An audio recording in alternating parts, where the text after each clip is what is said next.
একেবারে শুরুতেই আপনাদের একটা প্রশ্ন করা যাক, সময়ের সেরা ব্যাটারকে? যে কটা নাম আগে মাথায় আসবে তার মধ্যে একটা কি এই বিরাট কোহলি না?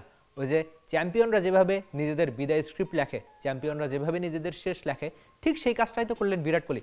ফাইনালের মঞ্চ, বড় প্রতিপক্ষ, বড় টুর্নামেন্ট, বিশ্বকাপটা জিততে তার দারুণ খেলতেই হতো। যেহেতু পুরো বিশ্বকাপ রান পাচ্ছিলেন না বটে, তিনি রান পেলেন, ম্যাচ সেরা হলেন, আর সেই পুরস্কার নিতে এসে বললেন যে এটাই তার টি-20 ক্রিকেটের শেষ ভারতের জার্সিতে, এখন সুযোগটা তরুণদের।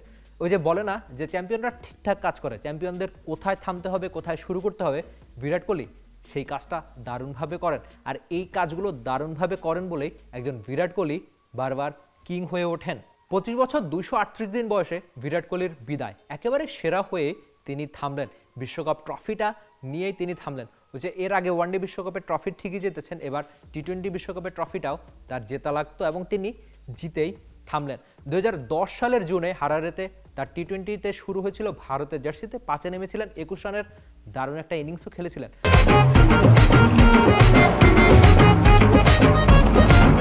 তবে ওই যে 2010-এর জুন থেকে 2024-এর জুন, মাঝখানে দারুণ একটা জার্নি, দারুণ কিছু সময়, অসংখ্য ক্রিকেটীয় স্মৃতি।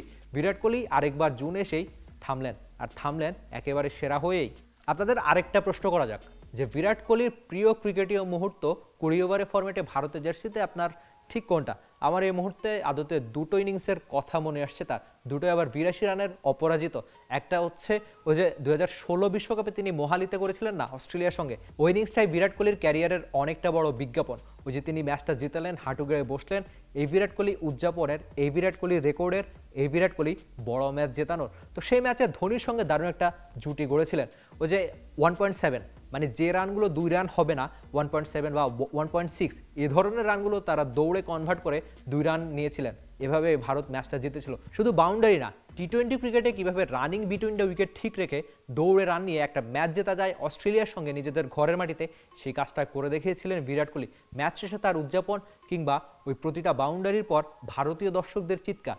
একজন বিরাট কোহলি কত বড় মাপের ব্যাটার, ওই ইনিংসটাই তার সবচেয়ে বড় প্রমাণ। তবে আরেকটা ইনিংস রয়েছে, সেটা 2022 বিশ্বকাপে বিখ্যাত এমসিজিতে চিরপ্রতিদ্বন্দ্বী পাকিস্তানের সঙ্গে।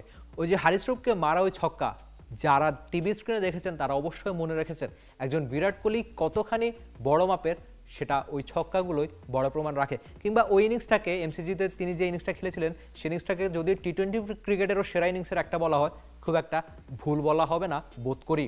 ভারতের জার্সিতে টি-20তে বিরাট কোহলি 4188 রান করেছেন, তার ব্যাটিং গড় 50-এরও কম, আর স্ট্রাইক রেট 137, 50 করেছেন 38টা, আর সেঞ্চুরি আফগানিস্তানের সঙ্গে সর্বোচ্চ 122 রানের ওই ইনিংসটা।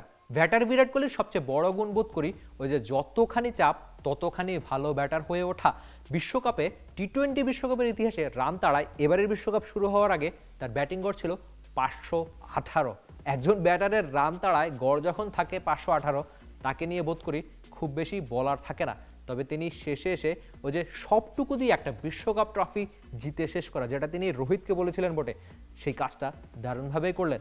এমন শেষ সময়ের সেরার অবশ্যই মানায়। বিরাট কোহলি সময়ের সেরা, বারবার বলছি বটে। সেই প্রশ্নটা আপনার কাছে থাকুক যে আপনি কি মানছেন তাকে সময়ের সেরা? যদি আপনি মেনে থাকেন তাহলে হয়তো আপনি সময়ের সেরার দারুণ একটা বিদায় দেখলেন। চ্যাম্পিয়নরা নিজেদের বিদায় স্ক্রিপ্ট ঠিক এভাবেই লিখে, বিরাট কোহলি যেভাবে লিখলেন, ম্যাচ সেরা জিতলেন, ট্রফি জিতলেন, বিশ্বকাপ ট্রফিটা জিতলেন, সব একেবারে জিতে সর্বজয়ী হয়ে নিজেই থামলেন ভারতের জার্সিতে 20 ওভারি ফরম্যাটে। For more updates, subscribe to our YouTube channel and click on the bell icon. Follow us on Facebook and Instagram. Download T-Sports app to enjoy exciting games and highlights. Visit tsports.com.